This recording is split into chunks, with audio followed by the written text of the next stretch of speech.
Friends, आज हम लोग दिल्ली सल्तनत गुलाम वंश के बारे में पढ़ेंगे।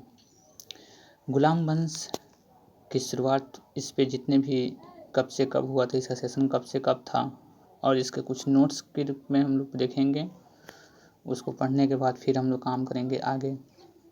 चलिए, इसके कुछ नोट्स हैं, उसको देखते हैं हम लोग। 1206 से 1290 तक दिल्ली सल्तनत के सुल्तान गुलाम वंश के सुल्तानों के नाम विख्यात हुए। गुलाम वंश के जो कार्यकाल देखा जाए तो 1206 से लेकर 1290 तक चला था, जिसका संस्थापक कुतुबुद्दीन ऐबक था। यद्यपि वे एक वंश के नहीं थे, वे सभी तुर्क थे तथा उनके वंश से पृथक पृथक थे। अलग पृथक मीन्स अलग अलग थे। साथ ही वे स्वतंत्र स्वतंत्र माता पिता के संतान थे।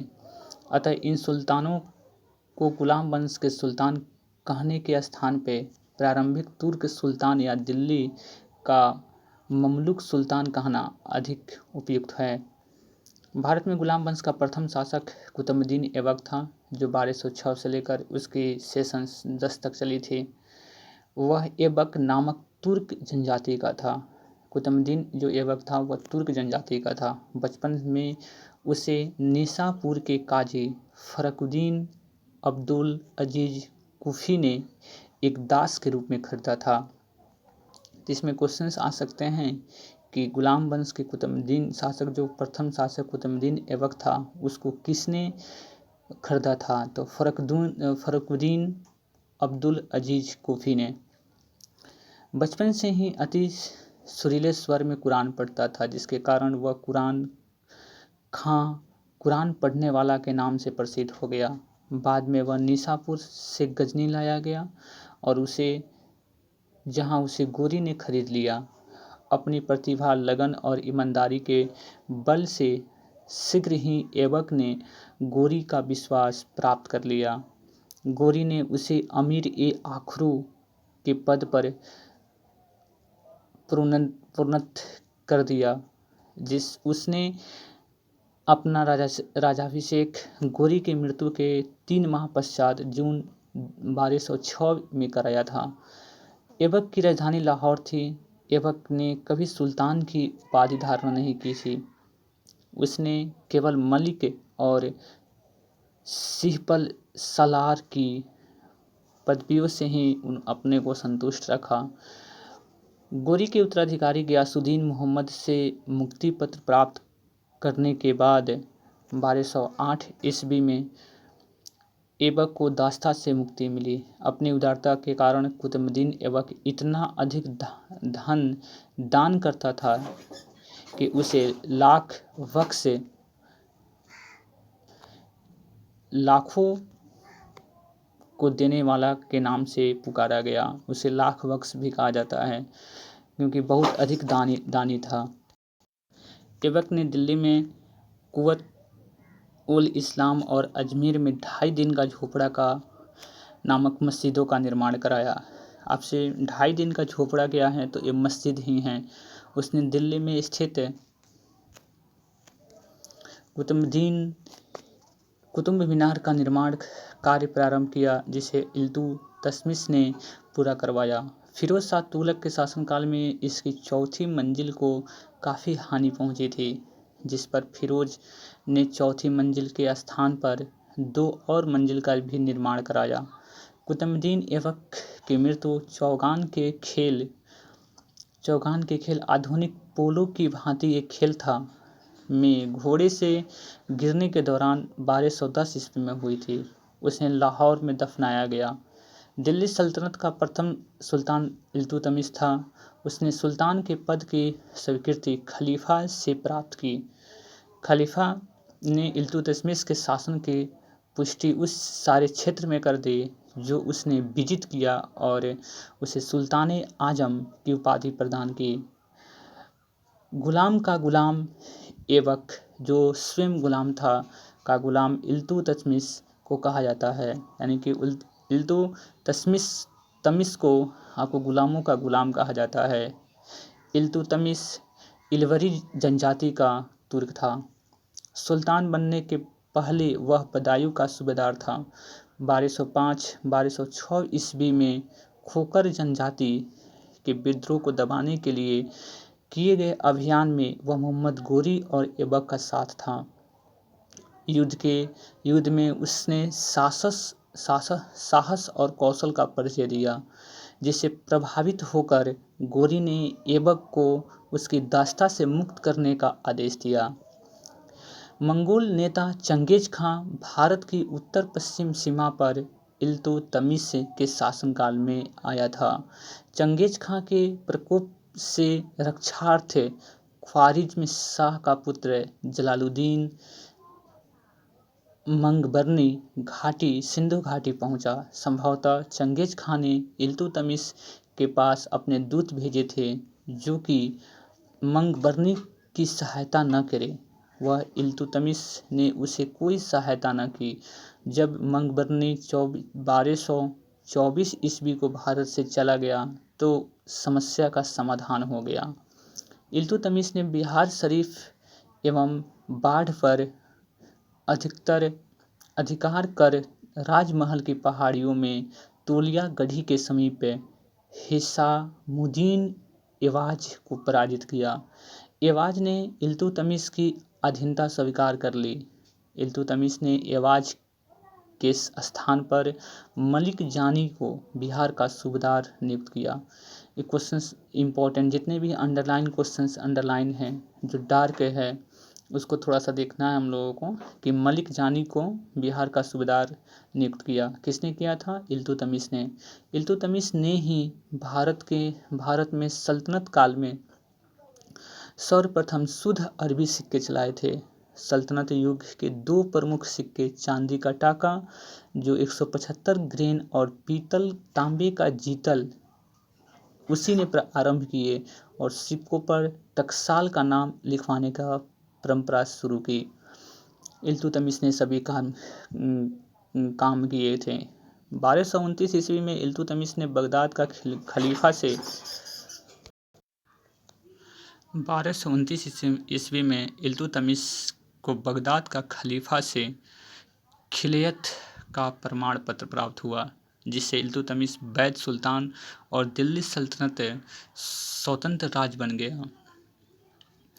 इब्न बतूता के वर्णन से ज्ञात होता है कि इल्तुतमिश ने अपने महल के सामने संगमरमर की 2 शेरों की मूर्तियां स्थापित कराई थी, जिनके गले में 2 घंटियां लटकी हुई थी, जिनको बजाकर कोई भी व्यक्ति सुल्तान से न्याय की मांग कर सकता था।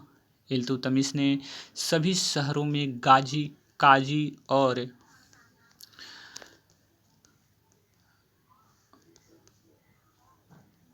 अमीरदाद नामक अधिकारी नियुक्त किए। Doctor R.P. त्रिपाठी के अनुसार भारत में मुस्लिम संप्रभुता के इतिहास इल्तुतमिश से आरंभ होता है।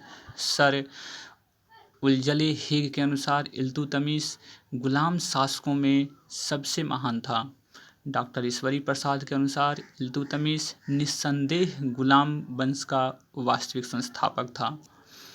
मध्यकालीन भारत की प्रथम महिला शासिका रजिया सुल्तान उसकी बेटी थी। 1236 से 40 थी उसकी कार्यकाल।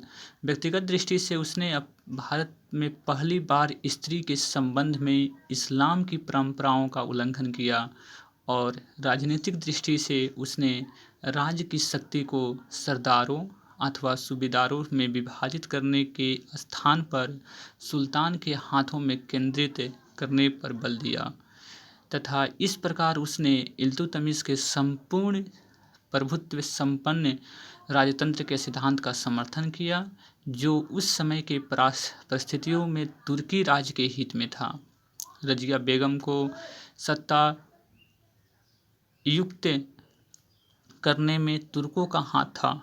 उन्होंने भटिंडा के गवर्नर मलिक अल्तुनिया के नेतृत्व में रजिया के विरुद्ध विद्रोह कर उसे सत्ता से हटाया। सुल्तान बलबन का पूरा नाम गयासुद्दीन बलबन था।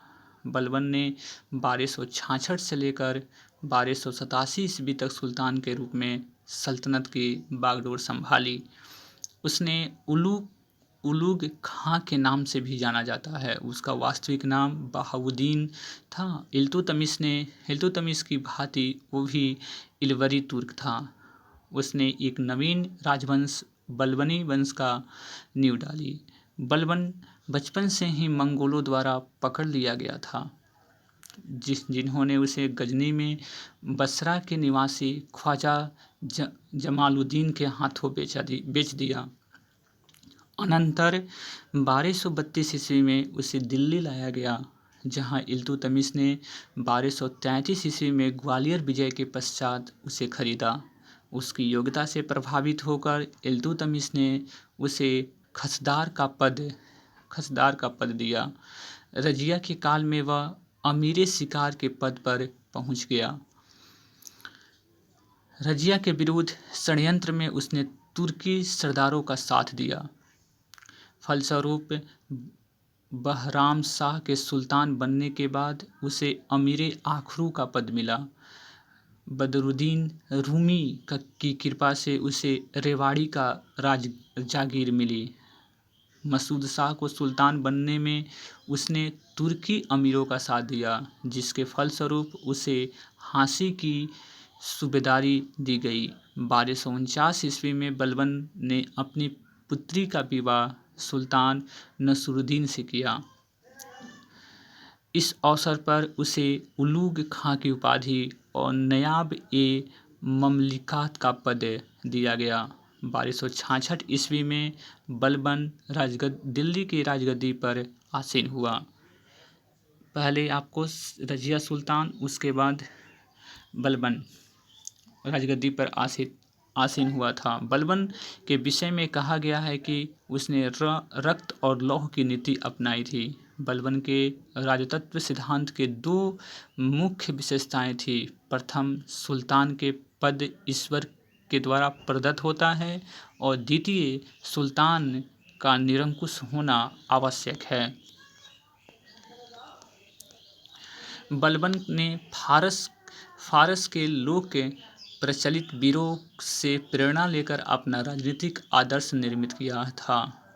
उनका अनुकरण करते हुए उसने राजतत्व की प्रतिष्ठा को उच्च सम्मान दिलाने का प्रयत्न किया। राजा को धरती पर ईश्वर का प्रतिनिधि नियामत एक खुदाई माना गया। उसके अनुसार मान मर्यादा में यह केवल पैगंबर के बाद है।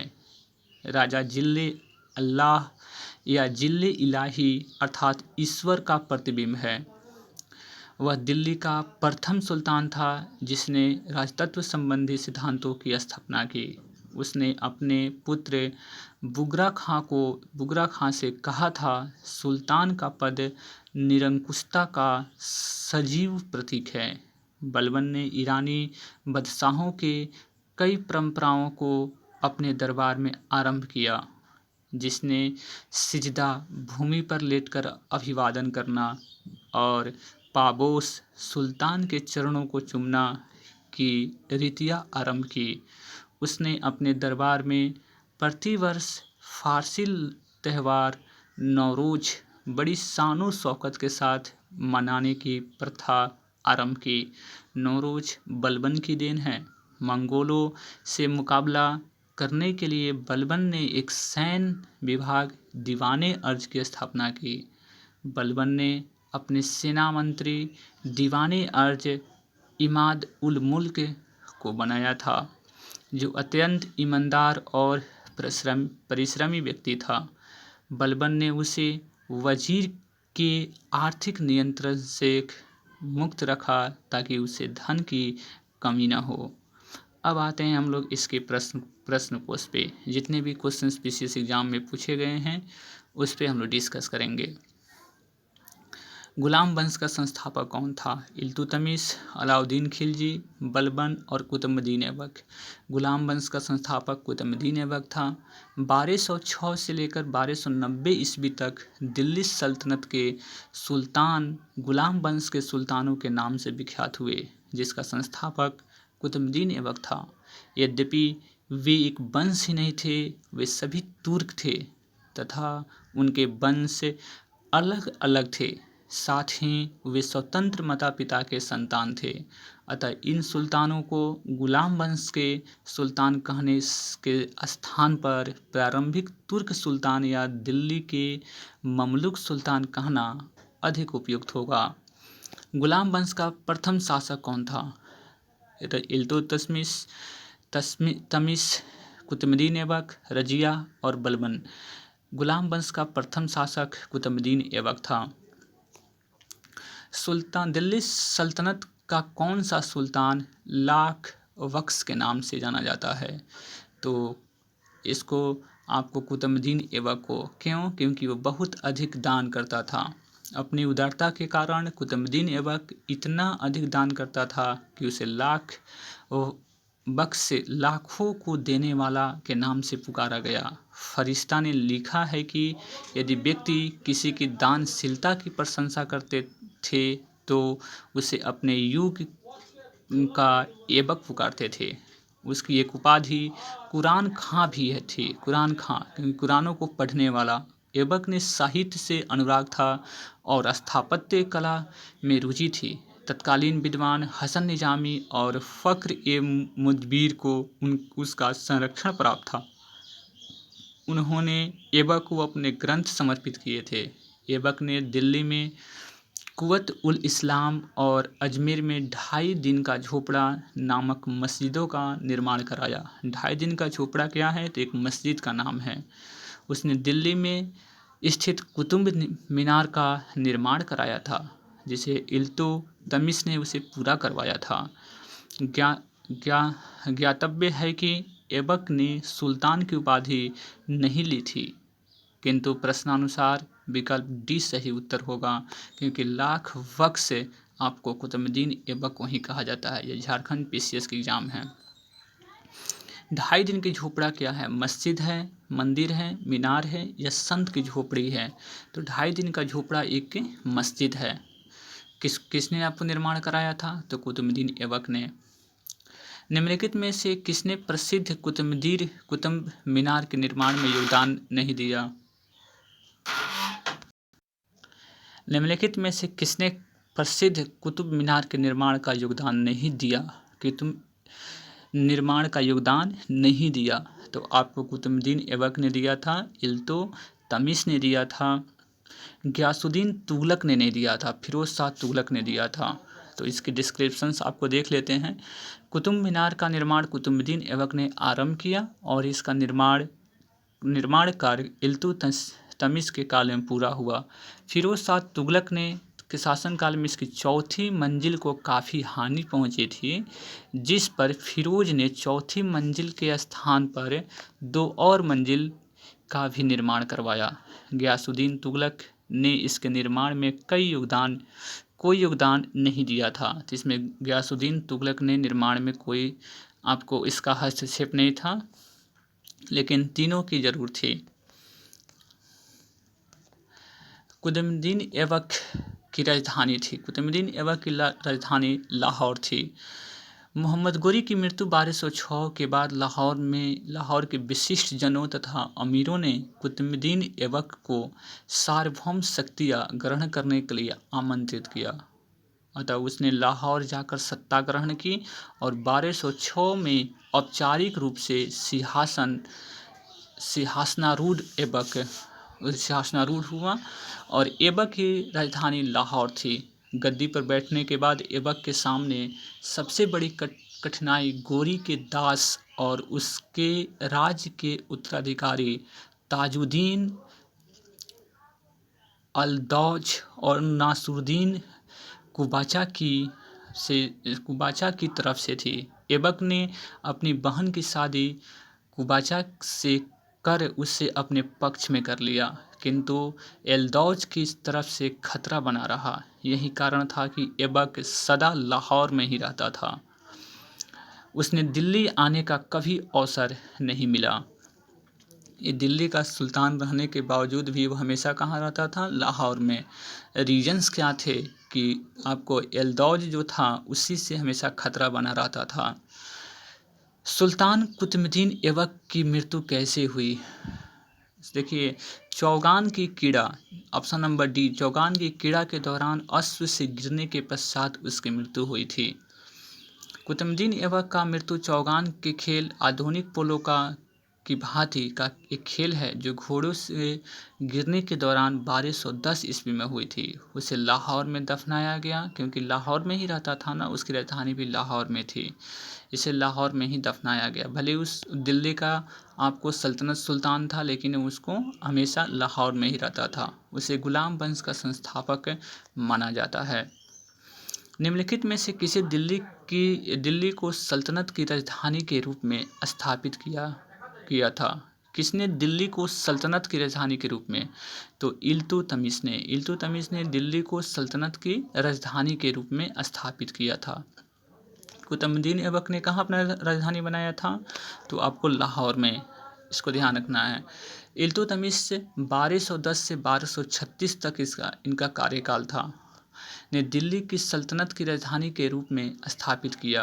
इसने पूर्व ऐबक ने लाहौर से ही शासन किया था। इल्तुतमिश ने ही भारत में सल्तनत काल में सर्वप्रथम शुद्ध अरबी सिक्के चलाए थे। इल्तुतमिश ने शुद्ध अरबी सिक्के चलाए थे। सल्तनत युग के 2 महत्वपूर्ण सिक्के, चांदी का टाका और तांबे का जीतल, उसी ने आरंभ किए थे, जिससे सिक्कों पर टकसाल का नाम लिखवाने की परंपरा शुरू की। दिल्ली का वह सुल्तान कौन था जिसने नियमित सिक्के जारी किए और दिल्ली को अपने साम्राज्य की राजधानी घोषित किया? तो दिल्ली को किसने किया था? अभी आपने देखा था इल्तुतमिश ने। निम्नलिखित में से कौन इल्तुतमिश के राज्यकाल में सल्तनत की राजधानी थी? अभी हमने देखा है इल्तुतमिश के राज्यकाल में सल्तनत की राजधानी दिल्ली ही थी, इसलिए ऑप्शन नंबर डी करेक्ट हो जाएगा। सल्तनत ने निम्नलिखित सुल्तानों में से किसने सर्वप्रथम अपनी राजधानी दिल्ली स्थानांतरित की थी? तो दिल्ली स्थानांतरित किसने की थी? इल्तुतमिश ने, क्योंकि कुतुबुद्दीन ऐबक की राजधानी अपना बनाया था कहाँ? लाहौर। लाहौर से अपना कामकाज देखता था। दिल्ली का प्रथम मुस्लिम शासक कौन था? दिल्ली का प्रथम मुस्लिम शासक आपको इल्तुतमिश था। चलिए इसके डिस्क्रिप्शंस को देखते हैं हम लोग। वस्तुतः दिल्ली का पहला सुल्तान इल्तुतमिश था। उसने सुल्तान के पद की स्वीकृति गौर के किसी शासक से नहीं अपितु खलीफा से प्राप्त की थी। खलीफा ने इल्तुतमिश के शासन की पुष्टि उस सारे क्षेत्र में कर दी जो उसे जीता था और उसे सुल्तान आजम की उपाधि प्रदान की।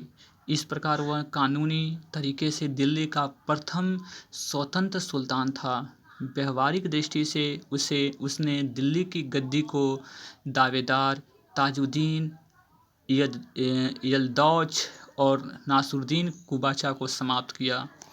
नासुरुद्दीन कुबाचा कुतुबुद्दीन ऐबक की अपनी बेटी की शादी किया था ना, उसीलिए कुतुबुद्दीन ऐबक आपको दिल्ली क्यों नहीं आता था? क्योंकि उसको डर था यलदौज से। ठीक है। भारत में तुर्की राज को संगठित किया, मंगोल आक्रमण से बचाया, राजपूतों की शक्ति को तोड़ने का प्रयत्न किया, सुल्तान के पद को वंशानुगत बनाया, दिल्ली को तुर्की राज्य की राजधानी के अनुरूप वैभवपूर्ण बनाया और अपने नाम के सिक्के चलवाए। तो आपको यहाँ पे इल्तुतमिश के कुछ कारनामे को हम लोगों को जानना होगा। उन्होंने क्या क्या किया?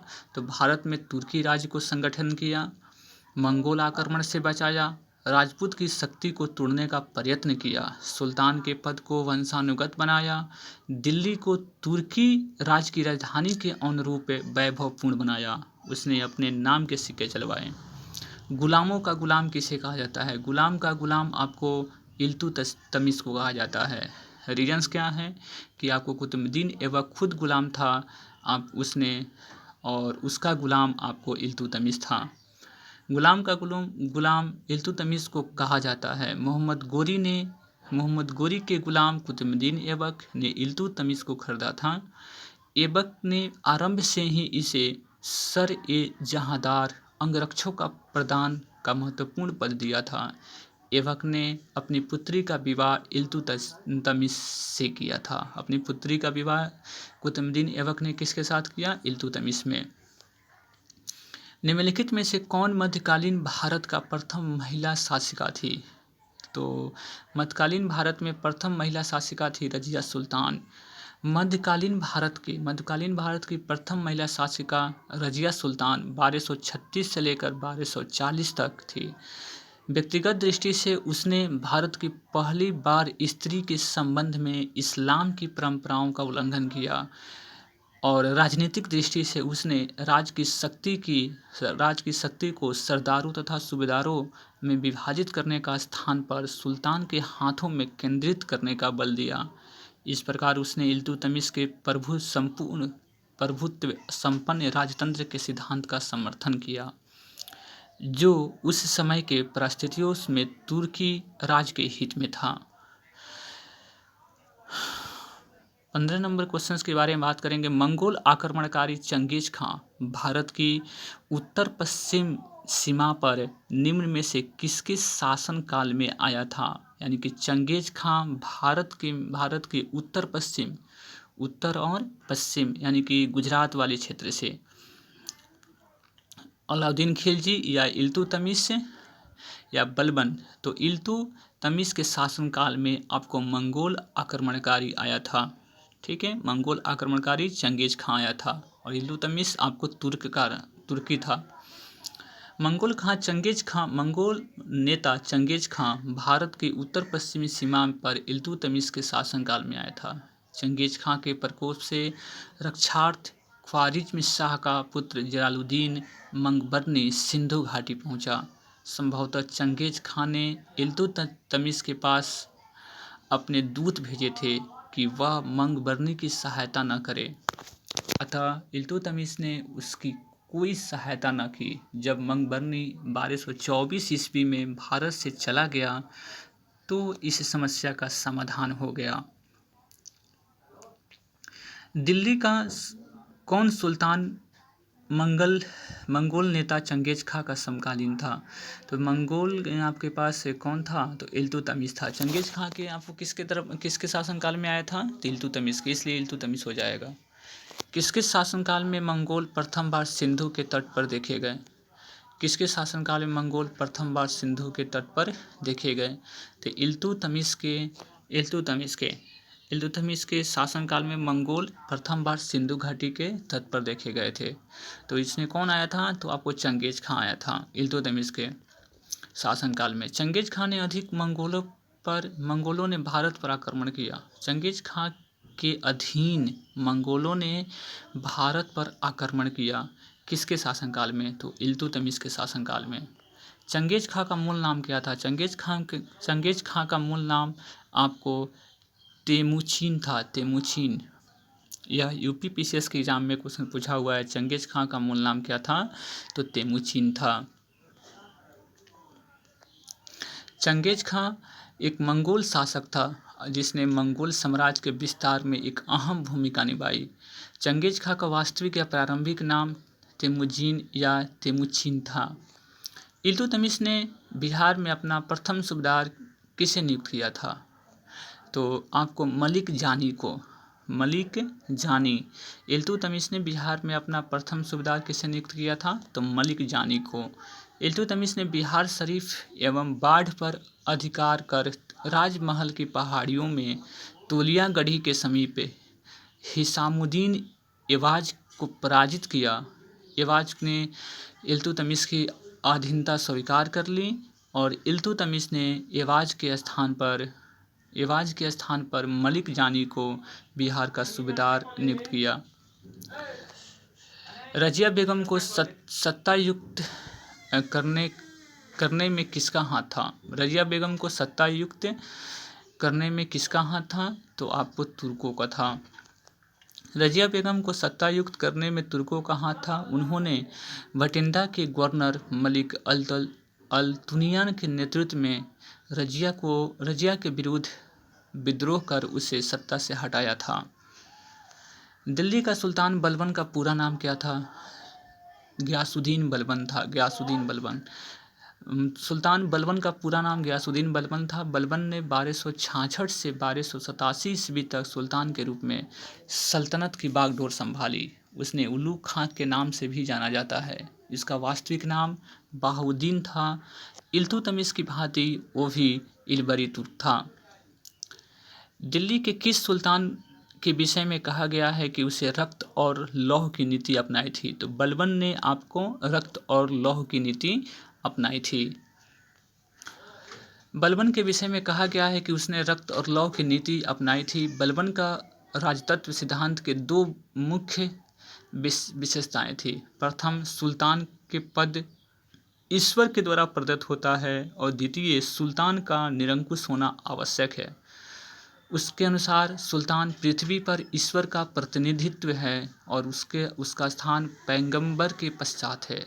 सुल्तान को कार्य करने की प्रेरणा और शक्ति ईश्वर से प्राप्त होती है। इस कारण जनसाधारण या सरदारों को उसके कार्यों की आलोचना का अधिकार नहीं है।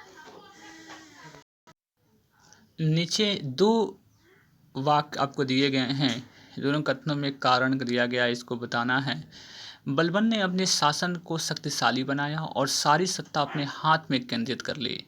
वह उत्तर पश्चिम सीमा को मंगोल आक्रमण से सुरक्षित करना चाहता था। बिल्कुल आपको ए और बी आर दोनों सही है, दोनों कथन सही है, लेकिन ए की समुचित व्याख्या बी नहीं करता है। गयासुद्दीन बलबन दिल्ली सल्तनत में गुलाम वंश का शासक था। इसने 1266 से 1287 ईस्वी तक शासन किया। इसने सम्राट के पद को दैवीय घोषित कर सारी शक्ति अपने हत्था में केंद्रित कर ली, जिसे सिजदा और पैबोस प्रथा की शुरुआत भी की थी। बलबन ने मंगोलों के आक्रमण के रोकथाम करने के उद्देश्य से उत्तर पश्चिम सीमा पर सुदृढ़ दुर्गों का निर्माण कराया था। अपनी शक्ति को समेकित करने के बाद बलबन ने भव्य उपाधि धारण की थी। आपको जिल्ले इलाही की आपको पदवी किसको दी गई थी? तो बलबन को दी गई थी। बलबन ने फारस के लोक प्रचलित वीरों की प्रेरणा लेकर अपनी राजनीतिक आदर्श निर्मित किया था। उनका अनुकरण करते हुए उसने राजतत्व की प्रतिष्ठा को उच्च सम्मान दिलाने का प्रयत्न किया। राजा को धरती पर ईश्वर के प्रतिनिधित्व नियामत एक खुदाई माना गया। बलबन के अनुसार मान मर्यादा में केवल पैगंबर के बाद है। राजा जिल्ले अल्लाह या जिल्ले इलाही अर्थात ईश्वर का प्रतिबिंब है। निम्नलिखित में से किसने भारत में प्रसिद्ध फारसी त्यौहार नौरोज का आरंभ कराया था? नौरोज को बलबन ने करवाया था। ये आपको फारसी त्यौहार है नौरोज, इसका आरंभ बलबन ने करवाया था। अपने दरबार में के लिए बलबन ने एक बड़े सुल्तान के रूप में अनुरूप नियम बनाए और अब उन्होंने कठोरता से लागू किया। इस क्षेत्र में उसका आदर्श ईरानी बादशाह थे और उसने उनकी कई परंपराओं को अपने दरबार में आरंभ किया। उसने सिजदा और पाबोस की रीतियाँ आरंभ की। उसने अपने दरबार में प्रति वर्ष फारसी त्यौहार नौरोज बड़ी शानो शौकत के साथ मनाने की प्रथा आरंभ की। निम्नलिखित में से कौन बलबन के संबंध में सही नहीं है? कौन सही नहीं है? तूने नियामत एक खुदाई के सिद्धांत का प्रतिपादन किया था, बिल्कुल सही है। उसने इक़्तिदारी व्यवस्था को उन्होंने आपको प्रारंभ नहीं किया था। उसने तुर्क ए चहलगानी का प्रभाव समाप्त किया। उसने बंगाल के विद्रोह को दमन किया। इसमें बी ऑप्शंस नहीं है, इक़्तिदारी व्यवस्था का आप प्रारंभ उसने नहीं किया था। चलिए इसके हम लोग डिस्क्रिप्शन में चलते हैं। बलबन का वास्तविक नाम बहाउद्दीन बलबन था। नसरुद्दीन मोहम्मद ने उसे उलू खां की उपाधि दी थी, जिन्हें अल्लाह की उपाधि जिले अल्लाह की उपाधि उसने स्वयं धारण की थी। उसका शासनकाल 1266 से 1287 ईस्वी तक था। बलबन अपने राजतत्व संबंधी विचारों के लिए प्रसिद्ध है। उसने राजतत्व के सिद्धांत का स्वरूप और सार फारस के राजतत्व से प्रेरित था। बलबन ने राजा को नियामत खुदाई ईश्वर की प्रतिनिधि बताया। सत्ता ग्रहण करने के बाद बलबन ने इल्तुतमिश द्वारा गठित तरकान ए चहलगानी को गठन को समाप्त किया।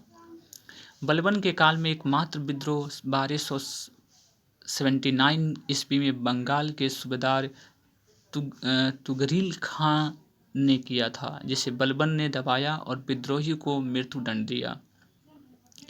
इक्तदारी व्यवस्था का प्रचलन बलबन ने नहीं बल्कि इल्तुतमिश ने किया था। चलिए, निम्नलिखित सुल्तानों में से किसने गढ़ मुक्तेश्वर की मस्जिद की दीवारों पर अपने शिलालेख में स्वयं को खलीफा का सहायक कहा है?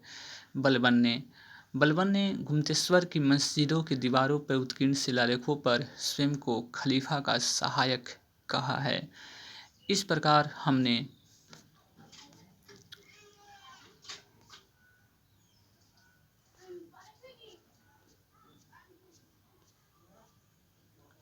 दिल्ली सल्तनत का गुलाम वंश के बारे में पढ़े। अब हम लोग नेक्स्ट टॉपिक्स नेक्स्ट वीडियो में पढ़ेंगे। For this thanks.